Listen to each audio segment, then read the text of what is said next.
What's up, everybody? It's your boy AD, and that's all day. And I'm in the spot to do the review for June 17, 22 on last Friday's SmackDown. And as you can tell by the headlines, Brock Lesnar is back. Okay, talk about too early with no hype. But let's get into the show because this is actually a pretty good SmackDown. But that's how it ended, though. Like, what? He's back? But let's get into it. The show started with Mr. McMahon opening SmackDown. Now, I had made a community post about this because I was like shocked. Like, I didn't think he might have been showing himself because all of the allegations and stuff going on. But it was a total shock, though, to see Vince McMahon come out. And he didn't speak on anything, though. All he did was just pretty much welcome people to SmackDown, have a good show, and then he was gone. It was pretty quick, but it was still interesting to see him, though. All right. Then we had Riddle announce his intention to win undisputed WWE the Universal Championship for Randy Orton. So then Riddle came out. He had his long little promo, basically going back and going through the history between him and Randy and how they led up to that, to where they at now. And then Riddle basically was saying that this is for his bro, Randy. He's coming for that title tonight, and he's walking out of here with the gold. It was a pretty long segment. It was kind of emotional, honestly, which is a good thing. Anything the WWE do, that if they can touch your heart in some type of way, that's a good thing. And this was kind of emotional because he was fighting for his friend, who got injured, and now he's really, really trying to go hard and take it to the next level to win this title from Roman. So we'll see, right? Then we had the last laugh match against Happy Corbin and Madcap Moss. Now, we remember when Madcap got injured with the chair on his neck. He was gone for 2 weeks. Then Happy, who lost in the last match, got it as well from Madcap. And he was gone for 2 weeks. Now they're back to have their last laugh match, which I guess is going to be their last match. Now, I really, really thought Corbin was going to probably win this one because Corbin has not been winning any matches against Madcap. But no, Madcap wins the match, though. Dang. It was still a pretty good match. They was still going at it. But then, towards the end, Madcap hit him with his finisher. I still don't even know what the name of it is. He hit him with it, and then I was like, why he not pinning him? Because he wasn't pinning him. You would think he was finna. So I'm like, what's finna happen? And then he just picked him up, hit him with the same finisher again, and then pinned him and won. I was like, what? Corbin lost, man.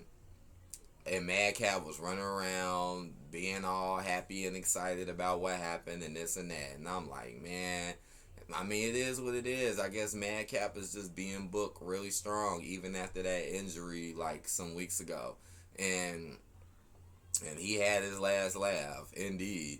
And Corbin, he actually ended up getting upset at Pat McAfee at the announcer table because he kept calling him broke-ass Baron Corbin, bum broke-ass Baron Corbin. So Corbin basically taking his anger out on Pat and start threatening him and saying, you're next, he gonna, whoop his ass. And then he walked off, and then Pat got up and got the whole crowd to call him boring ass Corbin and to laugh at him, and the whole audience started laughing at Corbin. So I'm like, will this bring back broke Baron Corbin, the Corbin that we like? Will this finally be the return? Because he hasn't been winning anything, man. He hasn't been winning no matches. So we'll see. But he lost, man. And now we got to see who Madcap next opponent is. But they setting up something up with Pat. And that last match that Pat had in that pay-per-view was damn good. So we'll see what happens with them. It was good indeed. Oh, yeah, here it go right here. Minneapolis helped Pat McAfee laugh Happy Corbin out of the arena. Yes, man, this is crazy. Such an entertaining episode, though, so far. It was a lot of promos, too. They had a Street Profits promo saying they're the next ones coming for the tag team titles. So expect that. The Usos versus Street Profits. Then we had Kofi Kingston and Xavier Woods go against Jinder Mahal and Shanky. So this was a little different. You know, normally we've been seeing New Day fight the Brawling Brutes, or the Brawling Brutes, but instead Jinder Mahal and Shanky, which is actually pretty hilarious because you know New Day like to get jiggy. You know they be getting jiggy, and you know Shanky been playing that jiggy role lately, while while Jinder has been trying to be like extremely serious. And it was funny because it was a segment where Shanky got in the ring, and then Xavier started playing the trumpet. You know, he started playing that beat. He started that bump, bump, bump, bump, bump, bump, and then all of a sudden he started dancing and getting loose, like that's all you had to do to F Shanky up, right? Was just play this beat. And anyways, they ended up winning though. I knew they did end up winning. Let's see.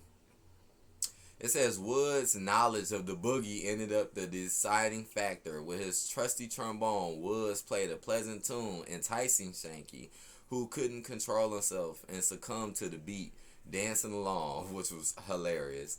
The modern day Maharaja took exception, tagging himself in to stop Shanky from dancing to the tempo. Kofi Kingston capitalized by hitting a Trouble in Paradise somehow, earning the tag team victory. So yeah, as soon as he came in, and they were kind of working that match too. Like New Day was getting worked a little bit, but that distraction was all they need for Kofi to hit him with his finisher and win. Still a good match. I enjoyed it. Good entertainment. Then we had Drew and Sheamus were both named as entrants in Money in the Bank ladder match. So, you know, Drew and Sheamus got a DQ, double DQ last week. So, neither one of them was able to join, you know, Money in the Bank. So, now they were going to make their deciding factor. First Adam Pearce said Sheamus, right? So, we like, oh, damn. So, Drew ain't in. It's just Sheamus. And then Drew gets pissed, knocks Sheamus outside of the ring, and then as soon as he does it, then that's when Adam Pearce was like, no, Drew, we're gonna actually add you in too. I wasn't done. So he did all of that for nothing, just to be involved in it anyway. So these two are headed to Money in the Bank, and be on the lookout for that. Then we had Raquel Rodriguez defeat Baszler to qualify Money in the Bank. And I wasn't surprised about this because Raquel's been winning like crazy. She hasn't lost a singles match yet, which is ridiculous because, again, I can see the obvious weird push with this Raquel person. I can also see how it's something else that doesn't seem right about Raquel. But anyways, her versus Shayna. I was like, maybe Shayna might win it because Natalya has some stuff going on with her title shot. So I'm like, maybe.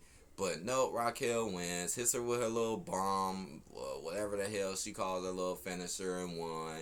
But that's true. Raquel has not lost any singles. She lost the Battle Royal when it was like 6 people in the ring. Yeah, she lost that, and that's how Natalya won, but she never lost a singles yet. So that's something to be looking forward to. And now you're putting her in Money in the Bank. Oh, Lord. And honestly, this year's Money in the Bank for the women does not look as good for me. I mean, we still waiting on like 2 or 3 people.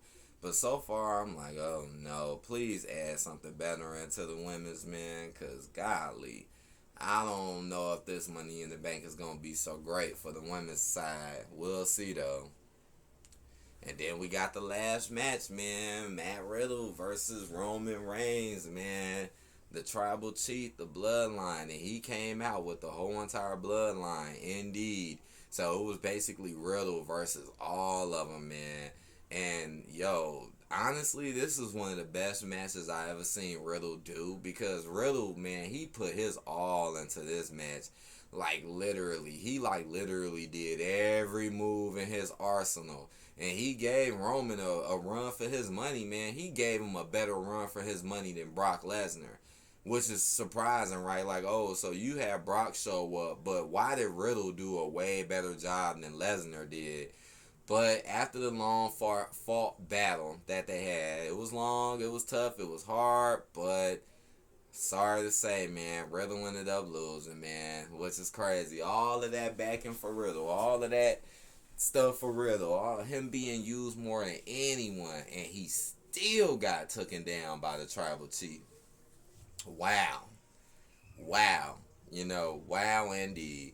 And it was heartbreaking, man. Just seeing Riddle's reaction was pretty heartbreaking. Indeed. And you know Roman came, and once the match was over, he was like, hand me that mic.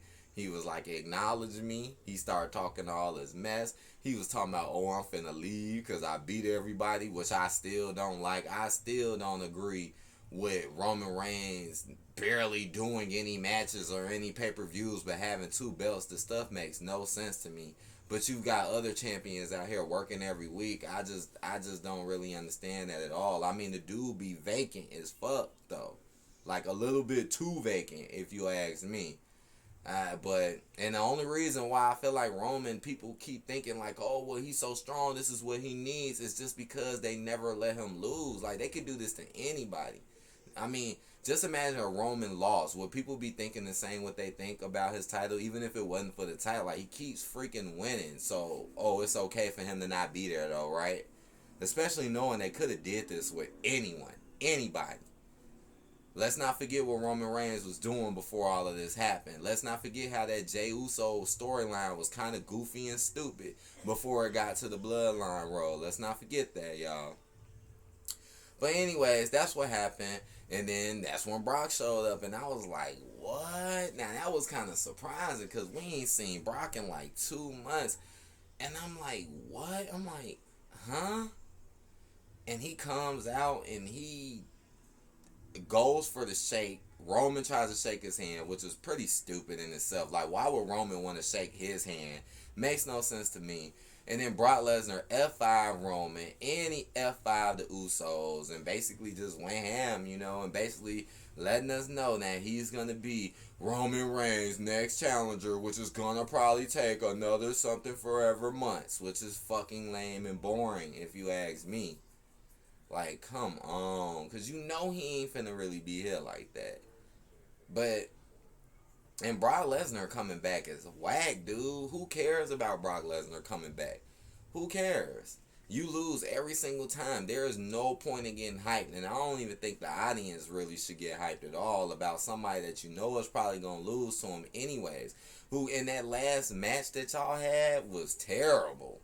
So I'm really not excited for this. Like, oh my gosh, Roman Reigns versus Brock.